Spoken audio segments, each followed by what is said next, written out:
जो होता है अच्छे के लिए होता है। ये बात बिल्कुल सोना आने सच है। जो होता है अच्छे के लिए होता है। आप सभी को प्रभा ठाकुर की राम राम और हैप्पी नवरात्रि।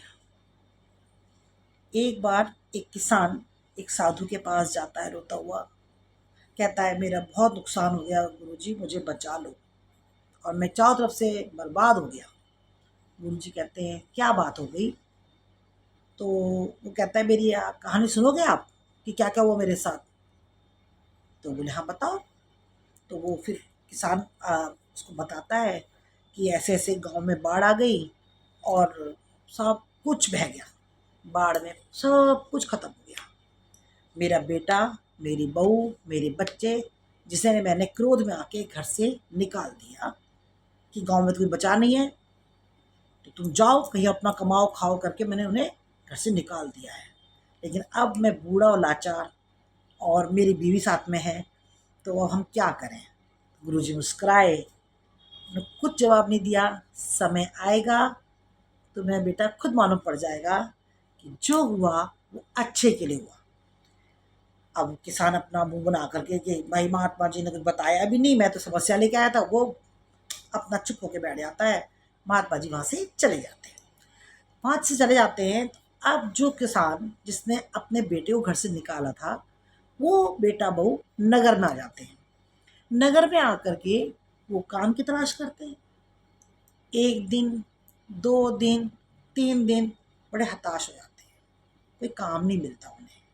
जैसे कि बच्चों की कुछ रोटी वोटी कहीं से इंतजाम करके पेट भरते हैं, लेकिन असंतोष, बिल्कुल मन में असंतोष। फिर भी उसकी बीवी और बच्चे वो आपस में एक दूसरे को बोलते रहते हैं चलो जो होगा अच्छे के लिए होगा, जैसा भगवान हमें रखेगा हम ऐसे रह लेंगे।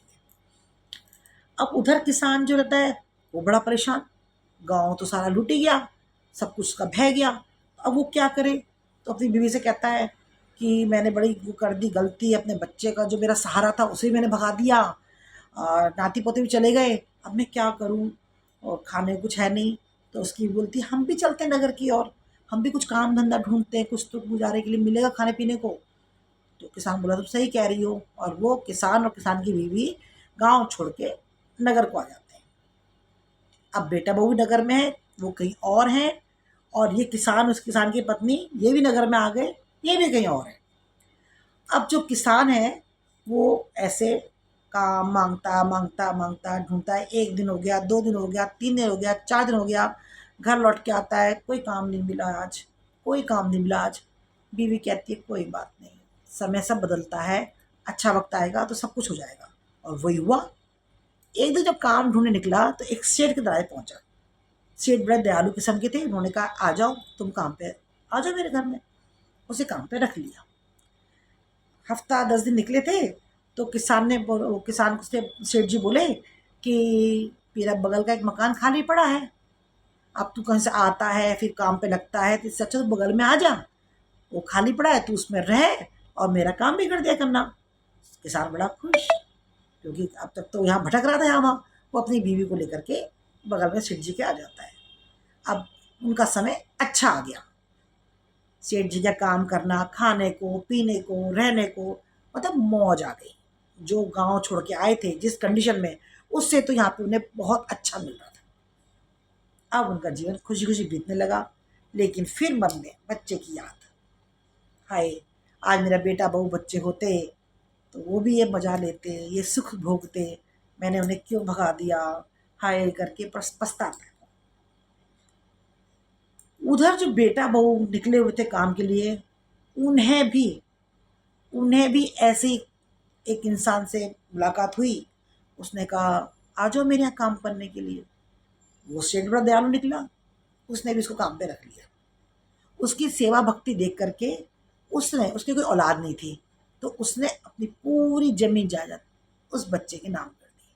कहते मैं तेरी सेवा से बड़ा खुश हूँ और मुझे जैसा बच्चा चाहिए था वो तू वैसा ही है, क्योंकि बच्चा तो पहले से अच्छा था। किसान का बेटा था, वो तो पहले से दयालु किस्म का था, अच्छा था। तो वो उस सेठ जी को वो पसंद आ गया और उन्हें अपने जमीन जायदाद भी उसके नाम कर दी। सालों बाद, 1 साल बीता, 2 साल बीता। उधर किसान भी मौज से रह रहा है, इधर बेटा बहू भी मजे से रह रहे हैं।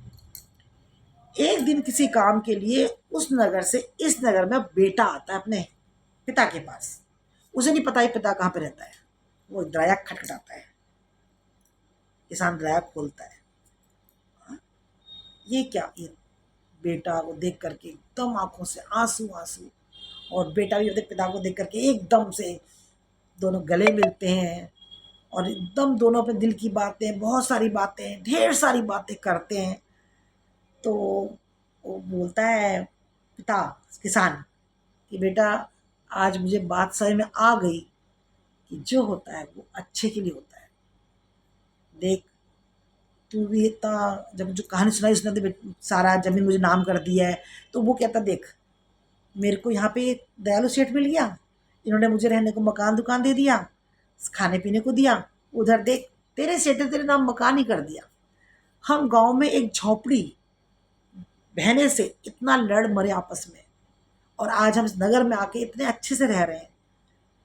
और दोनों बस रोते ही रहते हैं, रोते ही रहते हैं। तो किसान की बहू आती है, कहती है बेटा अब रोने की जरूरत नहीं है, तू सही कहता था, और मैं भी तेरे पिता को समझाती थी परेशान मत हो। ये जो बुरा वक्त है ना, ये आगे जाकर अच्छा समय लेके आता है हमेशा, इसे डगमगानी चाहिए।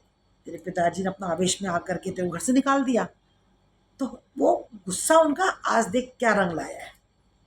उस वक़्त की इनकी कठोर वाणी आज कितना अच्छा, ना तू घर से जाता और हम वही गाँव में पड़े रहते तो ये सब नहीं होता। तो ये बात सच है कि जो होता है वो अच्छे के लिए होता है। अब महात्मा की बात भी याद आती है कि जो होता है वो अच्छे के लिए होता है।